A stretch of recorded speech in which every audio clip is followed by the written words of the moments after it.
Action. Baik, bismillahirrahmanirrahim. Assalamualaikum warahmatullahi wabarakatuh. Kami dari kelompok 5 komunikasi organisasi Mas, dari mahasiswa dari Universitas Pertamina.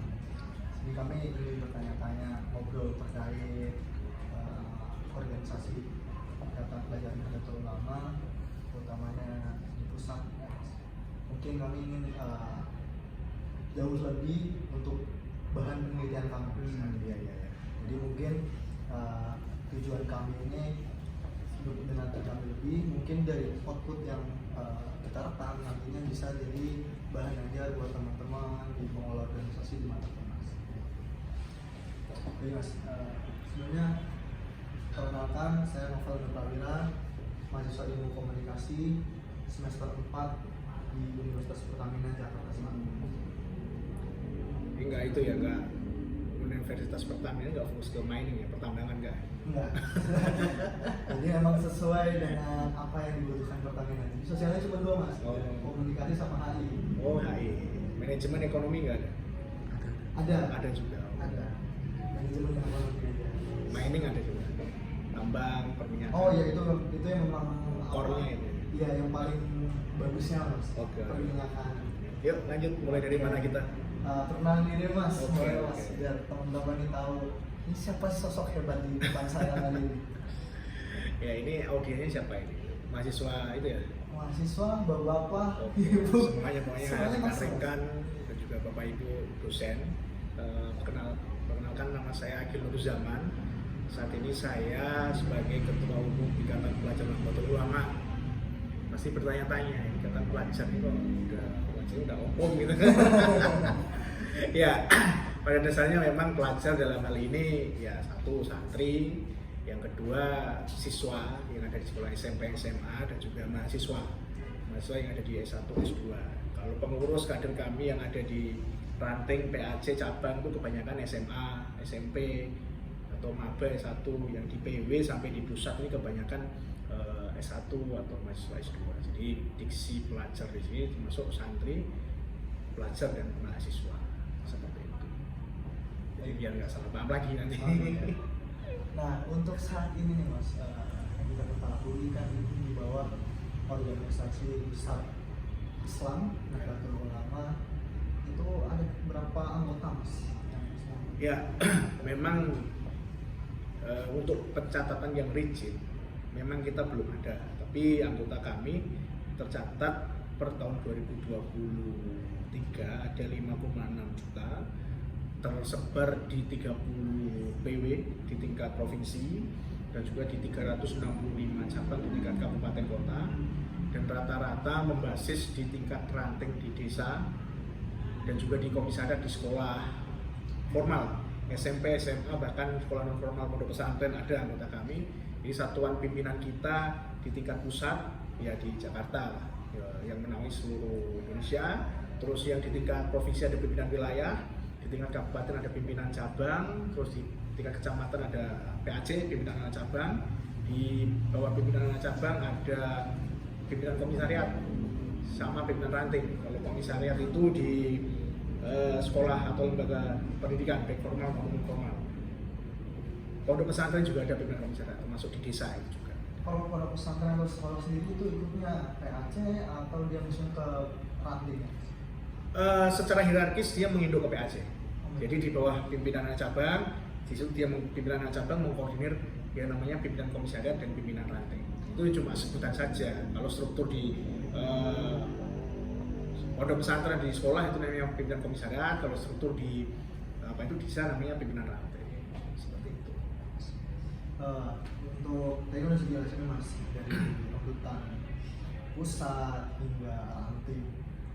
Mas Agil gue dulu di sini sekarang menjabat ketua pusat.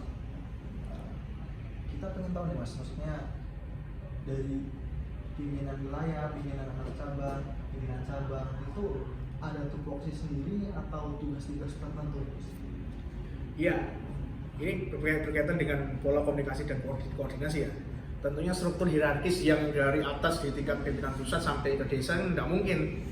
Pimpinan pusat semua yang mengakomodir itu tidak mungkin. Yang jelas secara langsung kami itu mengkoordinir pimpinan wilayah dan pimpinan cabang. Jadi kami mengkoordinir satuan organisasi yang di provinsi dan kabupaten, yaitu pimpinan wilayah dan pimpinan cabang. Nah, di bawah dan pimpinan cabang itu kami koordinasi lewat PW. Terus untuk satuan struktur organisasi ke bawah di PAC atau di tingkat kecamatan sampai ke ranting tingkat desa dan lembaga pendidikan, itu kami memberikan wewenang terhadap pimpinan cabang atau struktur di tingkat kabupaten. Jadi tidak semua sampai ke ranting ke bawah kita koordinir langsung, tidak. Tentunya kalau kita koordinir melalui struktur kita, karena saking luasnya kita. Bahkan kita juga punya PW di Papua Barat juga ada, dan penerbangannya itu pun lebih lama daripada kita terbang ke Singapura atau ke Malaysia. Kalau Singapura Malaysia kan kita paling 2 jam, 1,5 jam. Kalau ke Papua, kalau kita ke Papua itu paling cepat 3,5 jam. Itu pun yang di Papua Barat, belum yang di Papua Selatan yang Merauke itu bisa sampai 4-5 jam gitu. Jadi kapan di sana masih aktif? Masih aktif dengan berbagai dinamikanya, termasuk kendala apa itu sinyal, komunikasi dan lain sebagainya. Memang menarik sekali apabila kita ngomong soal pola komunikasi organisasi yang hari ini banyak dipengaruhi oleh digitalisasi kan. Memang menarik sekali, kita banyak hal yang perlu kita sinkronkan, banyak hal yang perlu kita sinergikan terkait problem-problemnya begitu. Mungkin tantangan dari pusat sendiri nih Mas, mengatur segitu banyaknya mungkin teman-teman ini kan luar biasa sekali, anggotanya tuh tersebar di seluruh Indonesia dan ternyata sangat keluarganya bukan keluarga lagi nih, besar banget nih 5,6 juta dikumpulin 2 lapangan atau 3 lapangan itu nggak cukup kayaknya. Nggak cukup, 5,6 juta itu berarti kayak warga Bogor ya. Warga Bogor sekitar 5-6 jutaan warga Bogor. Dan itu pastinya dari pola komunikasi itu menarik ya untuk kita pelajari. Nah, mungkin kita bisa tanya-tanya Mas, seperti apa sih Mas tantangannya, mungkin hierarkinya seperti apa? Ya, tentunya kalau kita lihat organisasi itu sebenarnya kuncinya komunikasi. Yang dalam hal ini adalah koordinasi juga bagian dari komunikasi ya. Banyak orang salah paham itu gara-gara komunikasi. Jadi memang komunikasi menjadi tantangan utama kita, apalagi komunikasi cross culture ya, lintas budaya. Tentunya orang Jawa mendengar apa itu orang Batak ngomong kan kayak marah-marah ya. orang Madura ngomong kayak marah-marah orang Jawa. Tentunya tantangan cross culture di sini kita itu masih menjadi tantangan kita, dan kita juga sering memahami ternyata karakter orang-orang dari provinsi ini itu bagaimana, dari PW ini bagaimana. Atau selain tantangan cross culture, kita juga hal ini di dunia digital seperti ini yang sangat maju sekali. Tantangan lain adalah tantangan soal digitalisasi yang dalam hal ini adalah itu keterbatasan sinyal. Bahkan anggota kita banyak di pedalaman. Terus kalau pengen kita rapat Zoom nih, kan kita harus ke ibu kota kecamatan dulu biar dapat sinyal. Ada kita nggak usah jauh-jauh, nggak usah di kepulauan atau di luar Jawa, kayak di Jawa Timur ada PC yang di kepulauan kayak di Bawean walaupun ikut Gresik itu di Ibnu sudah berdiri sendiri cabang Bawean, ada cabang Masa Lembu di Madura, ikutnya kepulauan Madura, itu kayak gitu. Jadi kalau pas nggak ada sinyal rapat Zoom itu, jadi harus ke ibu kota kecamatan dulu baru ada sinyal. Jadi tantangannya itu yang paling berasal dari adalah selain tantangan cross culture, lintas budaya, tantangan di bidang digital, yang kali ini adalah sinyal. Terus selain itu tantangan yang klasik adalah bagaimana kita menyamakan visi. Nah, komunikasi itu tujuannya kan menyamakan visi. Nah, kadang visi nggak ketemu juga, makanya inilah seni berkomunikasi. Kadang kita juga harus kenceng, kadang kita harus lentur. Ya inilah macam-macam lah itu. Enaknya kita berorganisasi di situ sih. Menyamakan visi nih Mas. Ya. Oke, kita lanjut ya. Bagaimana sih ya, terutama Mas Agil nih sama teman-teman dari pengurus pusat ini menjalankan aktivitas organisasi ini, bagaimana pola komunikasi yang dibentuk, sistem seperti apa sih koordinasinya? Ya, tentunya kalau kita berbicara pola komunikasi, kita nggak jauh bicara soal bagaimana sistem menentukan keputusan yang ada di organisasi. kita punya mekanisme rapat. Jadi rapat tertinggi di IPNU namanya kongres. Nah, setelah kongres ada yang namanya, kongres itu salah satunya untuk menentukan ketua umum baru, untuk menilai, mengevaluasi laporan pertanggungjawaban. Nah, ada 4 lah. Terus di bawah kongres ada konbes. Konbes ini salah satunya adalah tugasnya untuk merumuskan peraturan organisasi. Ada rapat kerja juga, ada rapat pimpinan juga, ada rapat pleno, ada rapat harian, macam-macam lah. Jadi kalau pola komunikasi kita ada 2 pola. Yang pertama pola formal, ada pola informal lah. Nah, kalau pola formal jelas tadi kita komunikasi melalui rapat atau melalui undangan-undangan, rapat-rapat formal. Kalau rapat-rapat formal sudah tak jelaskan tadi, ada kongres, konbes, atau di tingkat wilayah ada konferensi wilayah, rapat kerja wilayah, terus ada rapat pimpinan wilayah. Terus kita juga membagi wilayah Indonesia yang luas ini ke dalam 11 korwil. Jadi ada Korwil Sumatera 1, dia mengkomunikasi PW Sumut sama Aceh. Terus ada Korwil Sumatera 2 mengkomunikasi Sumsel, Riau, Kepri dan Sumbar, Riau, Kepri. Bengkulu ada Korwil Sumsel 3, ada Lampung, Bangka Belitung, macam-macam lah. Bahkan sampai Korwil Indonesia Timur mengkoordinasi Maluku, Papua, ada Korwil Sulawesi 1. Sulawesi 1 itu meliputi Gorontalo, Sulut sama Sulbar. Pokoknya kita ada 11 korwil lah. Kalau kita jabarkan panjang gitu.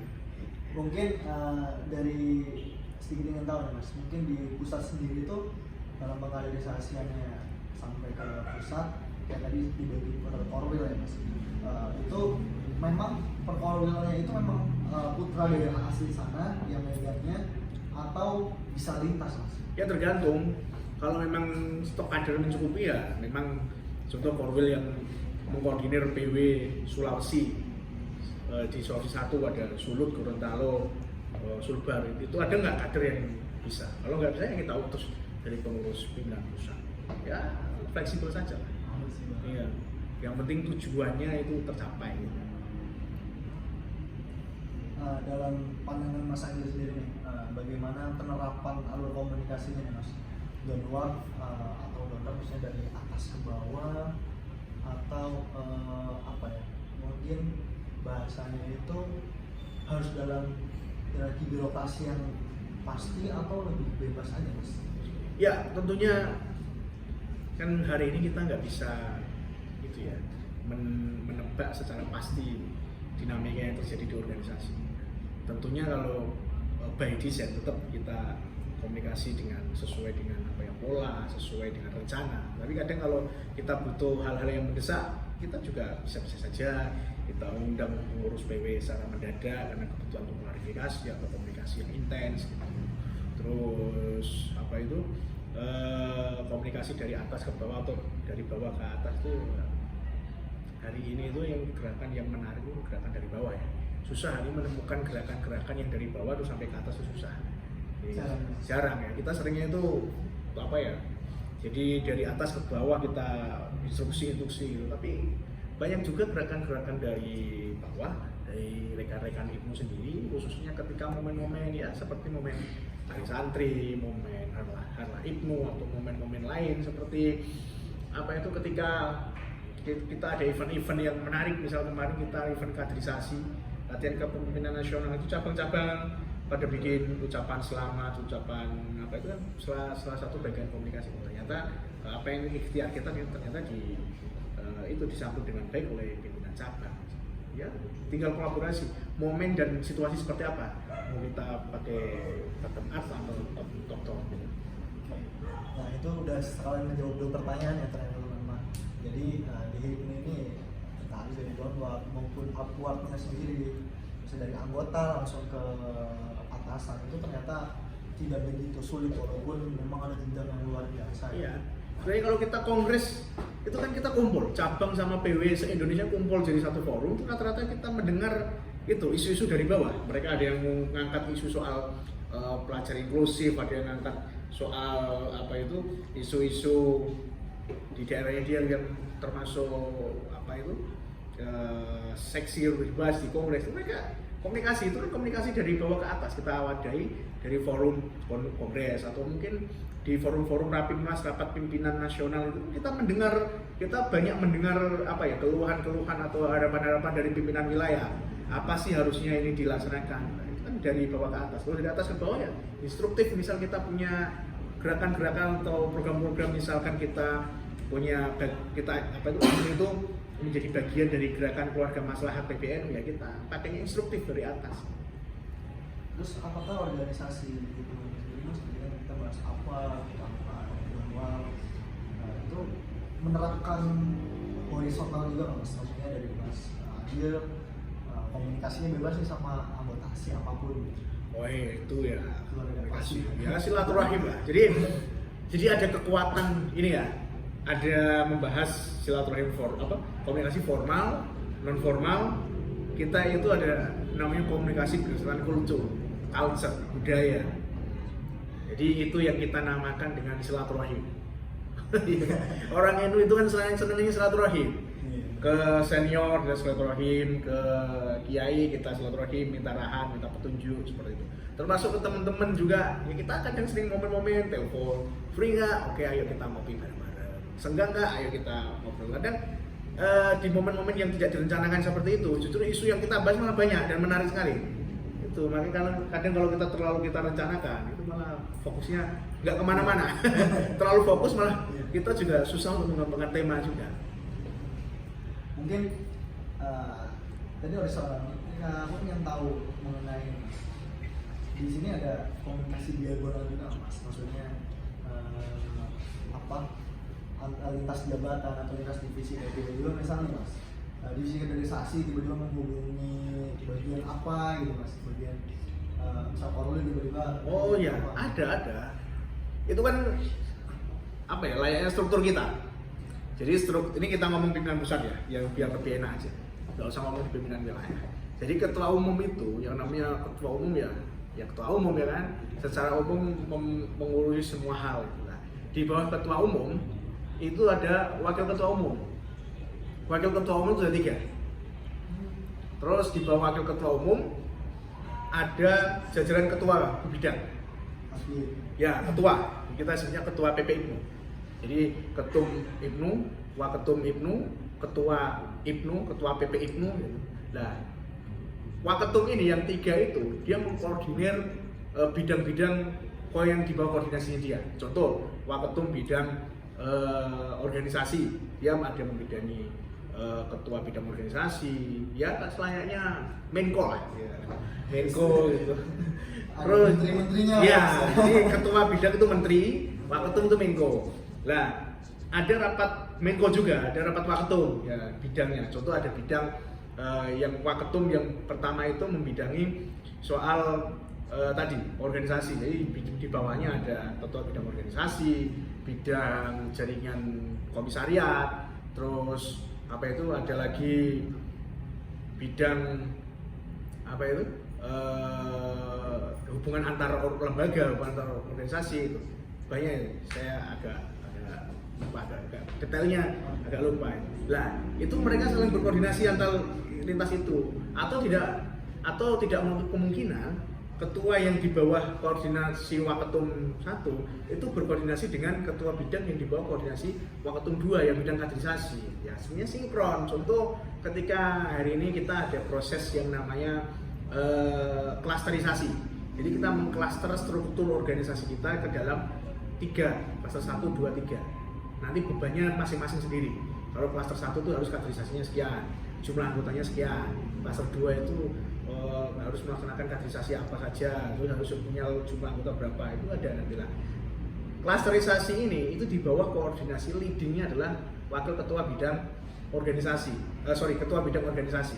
Lah, dalam rangka memvalidasi klaster ini melalui mekanisme akreditasi, itu komunikasi lintas fungsinya dilaksanakan. Contoh, dalam rangka memvalidasi kaderisasi, ketua bidang organisasi berkomunikasi dengan ketua bidang kaderisasi. Dalam rangka memvalidasi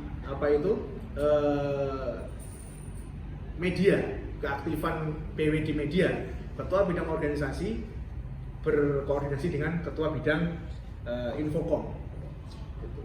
Termasuk memvalidasi apa lagi ya, soal CBP-an atau gerakan sosial IPNU, namanya lembaga CBP, itu berkoordinasi dengan koordinator lembaga CBP seperti itu. Oh iya, ada yang kelewat nih mas. Apa yang di IPNU kan yang saya ketahui kan ada CBP juga. Ya, Ini ya. bisa dijelaskan CBP itu apa? Oh iya, jadi itulah itu ya banyak ya kita. Ya, banyak. Kita ada struktur kita selain ada ketua bidang, wakil sekretaris umum, ada wakil bendahara umum, ada departemen.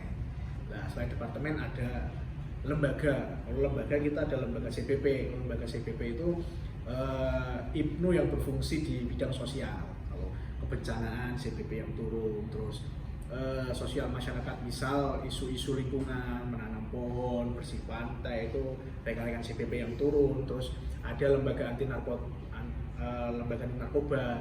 ada lembaga pers dan penerbitan, teman-teman media itu berkoordinasi dengan LPP, lembaga pers penerbitan. Di IG kita ada, website kita ada, ipnu.org.id itu ada juga. Terus ada selain lembaga ada badan ada namanya Badan Student Research Center sama Badan Student Research Center. Jadi dua badan ini lebih fokus ke riset dan juga bagaimana menanggapi isu-isu kepelajaran, seperti halnya sekarang isunya kayak kenakalan remaja, kekerasan terhadap remaja, itu lebih marak sekali. Apalagi hari ini kekerasan di ranah pesantren, kita turun ke isu-isu seperti itu, kita tanggapi, kita sikapi bagaimana solusinya gitu ya.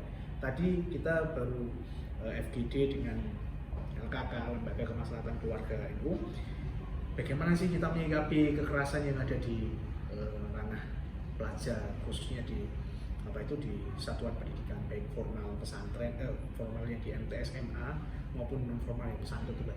Kita ya ada semua. Iya, kita tanggapinya. Cuma memang kadang isu-isu itu yang jarang nyampe karena memang keterbatasan dari informasi dan itulah memang seninya komunikasi untuk menyampaikan apa yang sudah kita laksanakan.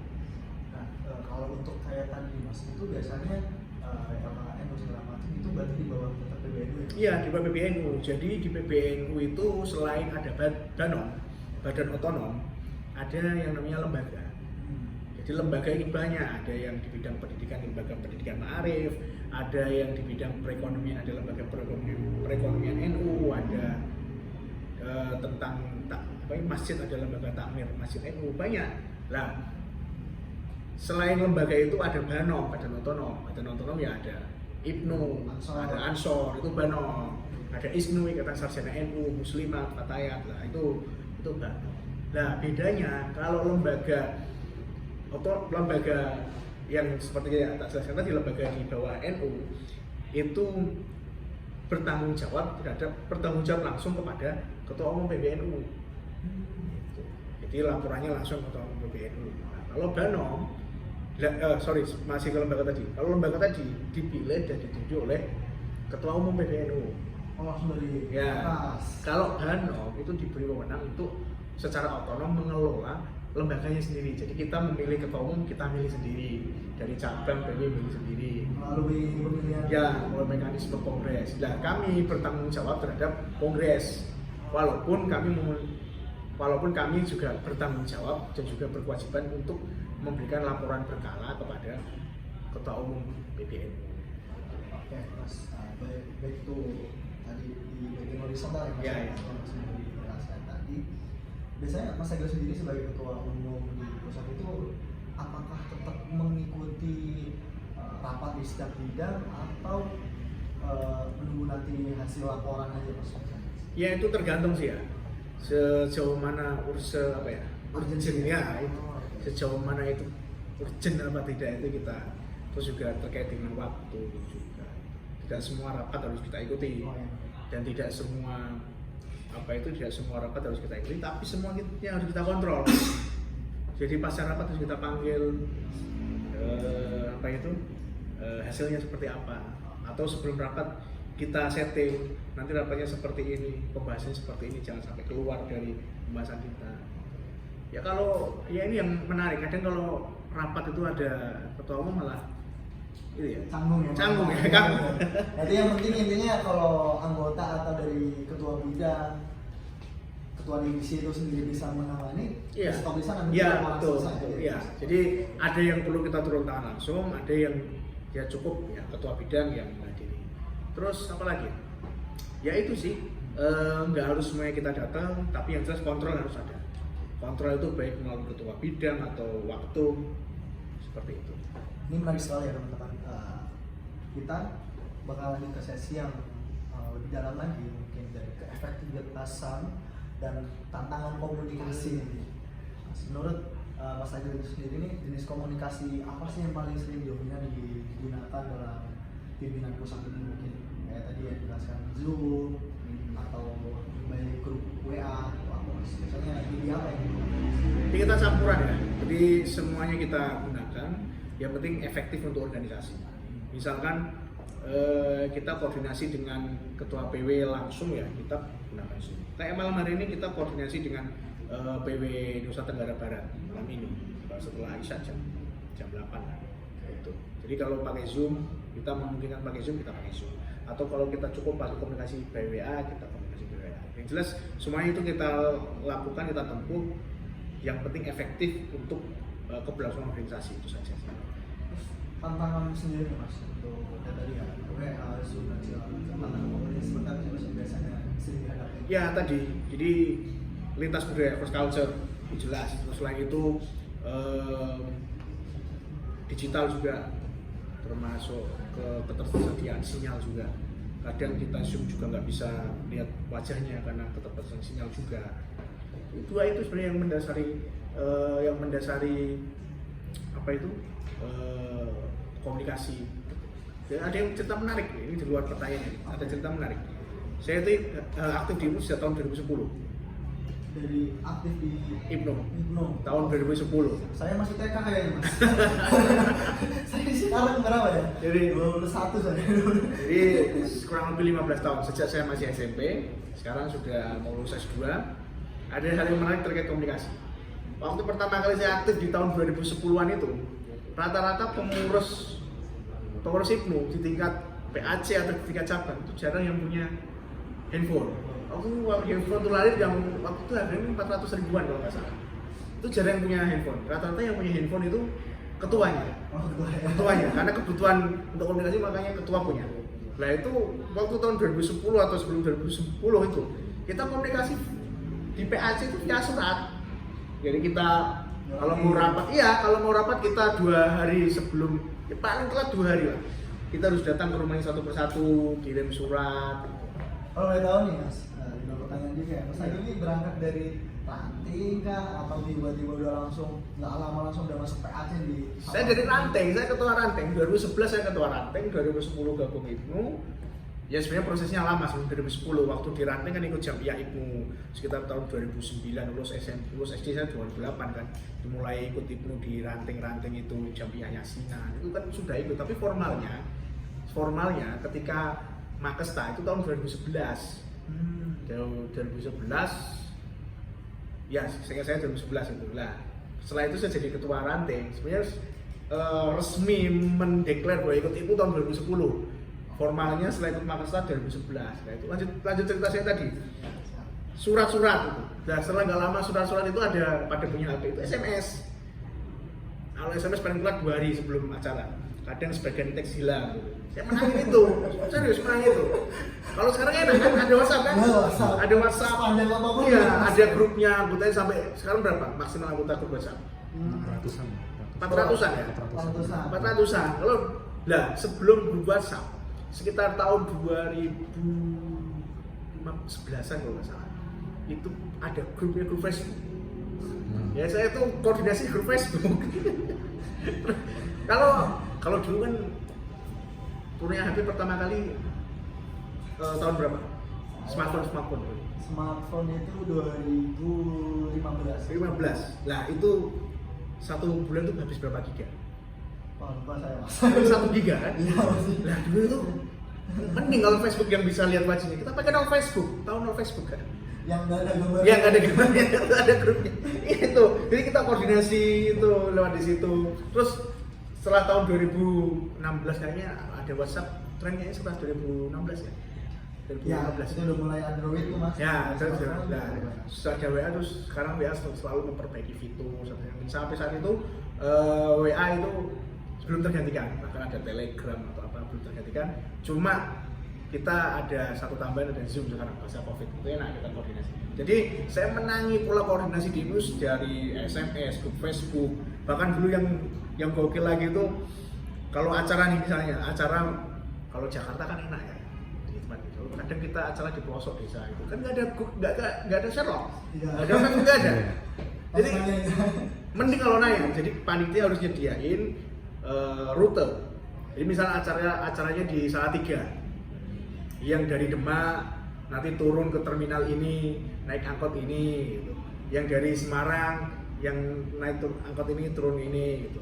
Yang naik kendaraan dari rute itu ditulis detail rutenya. Makanya ini menarik banget. Dunia yang maju digital ini cukup membuat organisasi kita ini ditopang kemajuan melalui digital itu. Ya alhamdulillah. Walaupun yang menciptakan bukan orang muslim tapi manfaatnya masih dirasakan oleh orang umat muslim dan orang NU seperti saya. Ya, Mas, mungkin tadi udah cerita nih lebar mengenai kemajuan komunikasi dari zaman surat menyurat sampai Facebook yang Facebook nih, grup Facebook. Gak tau sekarang masih kayaknya grup Facebook cuma dibuat jual beli saja sekarang kayaknya. Mungkin dari IPNUS sendiri tuh ada nggak sih mas kayak untuk pelatihan komunikasi gitu mas dari IPNUS sendiri mas? Ada sih, tentunya ada. Ya tergantung kebutuhan ya. Kalau rata-rata di PAC, di ranting, di cabang tuh ada pelatihan public speaking itu ada. Terus di PW atau di Sudana itu kebutuhannya beda. Ya kalau saya cerita di pimpinan pusat saja. Pimpinan pusat hari ini pelatihan di ranah komunikasi ya, lebih tepatnya sekarang di media. Digital. Ya, digital. Jadi kita namanya tim digital PP IPNU. Itu ada beberapa matra. Satu desain grafis, selain desain grafis ada matra videografi, terus yang selanjutnya jurnalisme. Jadi itu 3 matra itu yang kita kolaborasikan hari ini untuk menjadi wahana menyalurkan komunikasi kita kepada rekan-rekan atau pengurus kita yang di bawah. Misalnya yang berkaitan dengan ucapan hari besar Islam atau mungkin sosialisasi program IPNU atau apa, itu bisa melalui videografi atau melalui tadi desain grafis. Terus untuk mengabarkan program-program atau kegiatan-kegiatan yang ada di cabang di PAC itu ada jurnalisme atau jurnalistik ya kan. Nah, itu kita ada 3 matra itu saja. Nah, tim ini kita bentuk sejak awal periode dan kita latih sejak awal dan hari ini sudah berjalan. Ini seleksi alam lah, dulu yang ikut berapa, sekarang tinggal berapa. Ini semakin hari kualitasnya sudah semakin bagus. Silakan teman-teman dicek aja di ipnu.or.id gitu. Silakan aja nggak apa-apa. Banyak berita kegiatan kita di desa-desa. Menarik sekali kalau kita melihat kegiatan IPNU di desa-desa itu, aduh, ke pelosok desa, kegiatannya di pinggir sawah, di pinggir kali, buka bimbingan belajar ke warga desa. Dulu COVID kita banyak itu bimbel-bimbel IPNU, tempat menyediakan internet gratis, menyediakan bimbingan belajar bagi siswa SD, banyak lah. Teman-teman monggo silakan luar biasa sekali ya dampaknya ya bagi kemajuan, terutama bagi perkembangan SDM lah, terutama di Indonesia ini ternyata luar biasa banget ya. Utamanya ini menarik sekali bagi teman-teman yang belajar di organisasi, terutama bagian komunikasi. Mungkin sebelum ke 2 pertanyaan terakhir mas, mau kado atau gimana? Mau kado atau langsung aja? Langsung. Oke. Ini dua pertanyaan terakhir. Yang pertama itu mungkin jika diberikan kesempatan mas Anjar buat rekomendasi ya sih kita sebenarnya kita teman-teman yang memang pengen tahu ya mas tips dan mungkin bukan rahasia dapur ya apa sih ya senjatanya Mas Agil dalam mengurus PPI IPNU, satu sistem yang sistem komunikasi yang bisa meningkatkan efektivitas kedua organisasi ini seperti apa sih Mas? Iya, yang pertama satu ya. Ini sebenarnya bukan rahasia dapur, rahasia umum. Oke. Semua orang juga pasti tahu. Kadang kita khilaf untuk tidak melaksanakan. Yang pertama, yang namanya pemimpin harus bisa membawa efek, harus ada, harus ada dampaknya. Nah, dampak itu terwujud kalau kita bisa membawa pengaruh. Nah, bagaimana cara kita membawa pengaruh? Ya kita harus mampu menyebarkan optimisme. Jadi pemimpin harus optimis. Jangan sampai pimpinan itu pesimis. Ya, pemimpin dunia ini dalam kondisi segenting apapun pasti tetap optimis. Makanya kita dalam rangka menjaga pola komunikasi tadi kita harus optimis setiap hari. Terus yang kedua, selain kita harus optimis, kita harus meneladani sifat-sifat Rasulullah tadi. Ada sidik, tablik, amanah, atonah tadi. Sidik artinya kita jujur, tablik itu artinya menyampaikan, amanah itu dapat dipercaya, dan fatonah itu cerdas. Pemimpin harus menguasai. Jadi sikap dasar pemimpin 4 itu harus dilaksanakan. Nah, setelah itu baru kita masuk bagaimana strategi komunikasi kita. Jadi pemimpin itu dikatakan susah ya nggak susah, gampang. Dikatakan gampang ya ternyata susah. Kita itu harus seperti karet, jangan seperti tambang biasa atau tali rafia. Kalau tarik karet itu bisa luas kan, di saat keras kita juga bisa keras, di saat lentur luas kita juga bisa lentur. Ini ibarat tali rafia. Kalau tali rafia itu ditarik dari kedua sisi, pasti akan putus. Iya, putus. Tapi kalau kita luas, mau ditarik, diolor kanan kiri, kita akan tetap dalam putus. Jadi tahu posisi itu. Jadi pemimpin harus bisa memberikan pengaruh melalui optimisme dan juga tetap menjaga sifat-sifat kepemimpinan melalui sidik, tablik, amanah, fatonah tadi, dan juga pemimpin harus tahu kondisi.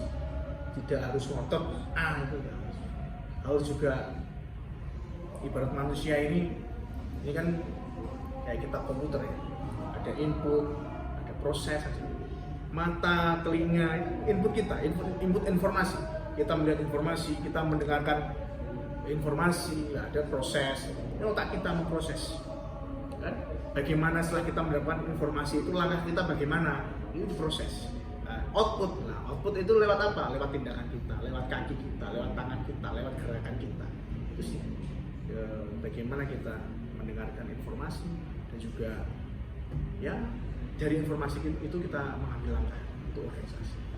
Luar biasa sekali nih, benar-benar kita datang ke bapak pulang bapak banyak banget nih kayaknya Mas. Pengetahuan baru yang banyak. Jadi kalau kita diskusi ngalir aja banyak enak sebenarnya. Iya, oke. Mungkin kita kan tadi juga masih ada pakem-pakem yang memang harus kita capai gitu.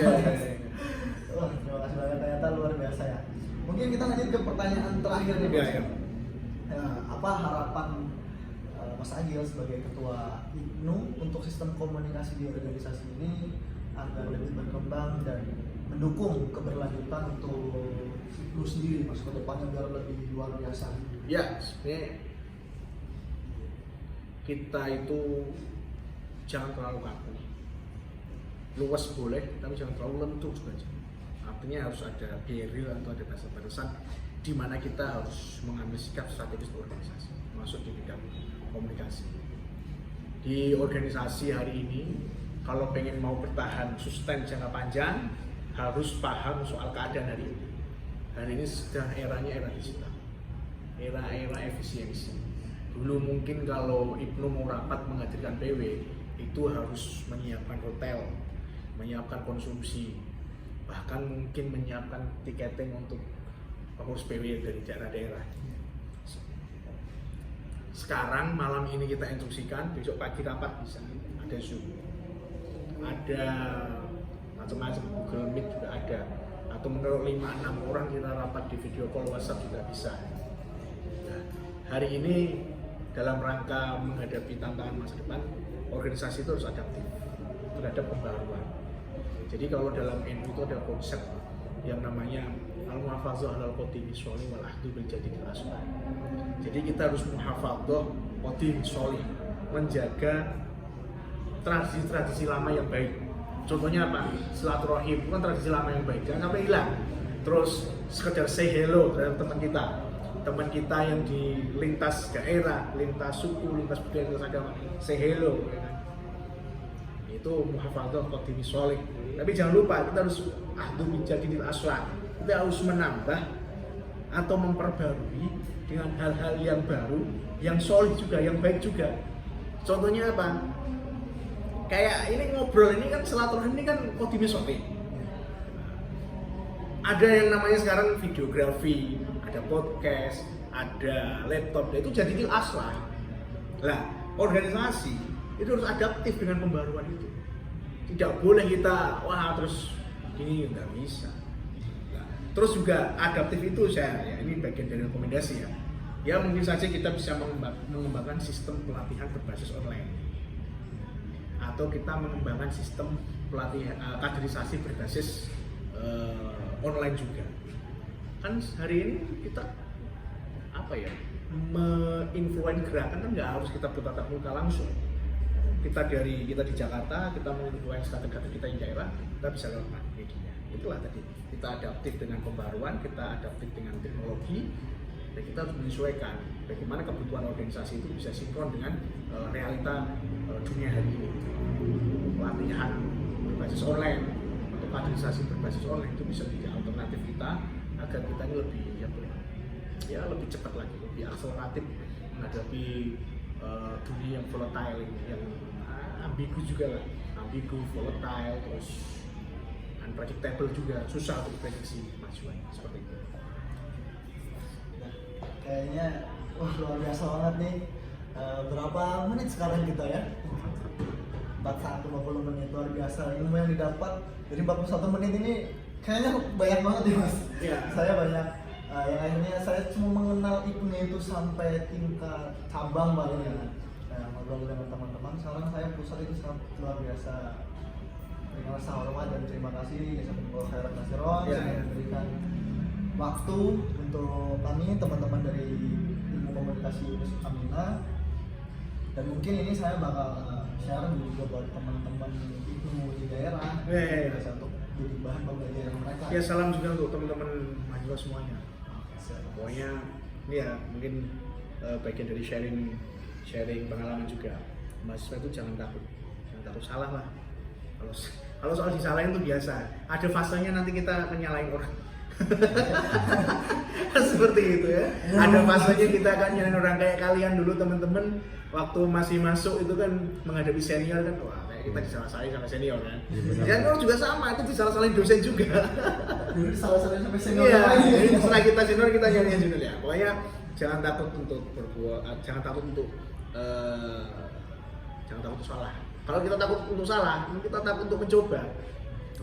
Ya, salah satu kunci mahasiswa atau orang-orang yang bekerja di bidang public speaking, dia itu nggak pernah takut salah. Yang jelas sepengetahuan dia itu benar, dasarnya ada, dia akan berjalan. Nah, kebanyakan kita mahasiswa generasi muda hari ini, kita masih takut salah sehingga kita takut untuk memulai. Kalau kita takut untuk memulai, kita nggak tahu ini salah apa enggak ini. Jangan-jangan yang kita khawatirkan ini salah, ternyata benar gitu. Ya kayak saya sendiri mas ya, mohon maaf nih, saya datang dari daerah yang saya sekedar pengetahuan IPNU tuh ya cuma di Desa Pebatan, Kecamatan Wonosari, Kabupaten Brebes. Ya. Nah, sekedar aktif di sana aja, menemani teman-teman di sana bisa langsung ketemu pusatnya langsung. Sebenarnya ini juga salah. Ya. Salah. Tapi ternyata tiba-tiba di DM ya kan, tak kira wawancara bisa ternyata begini lah. Ini sebenarnya salah juga. Tapi kan perspektif salah ini kan juga tergantung kan. Ini kalau tahu kayak gini mungkin akan ada birokrasi, surat permohonan, terus ada izin tempat dan lain sebagainya. Tapi karena kesalahan itu menjadi benar akhirnya. Izin tempat yang bagus Nah, ya. jadi luasa ya teman-teman jangan takut salah, jangan pokoknya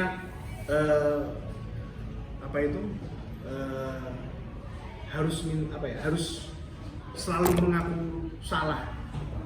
Oke, sehingga kita enteng untuk mengucapkan maaf dan kita enteng untuk mengucapkan terima kasih. Jadi modalnya kita sebagai mahasiswa itu ya maaf dan terima kasih sambil membenahi kita salahnya di mana.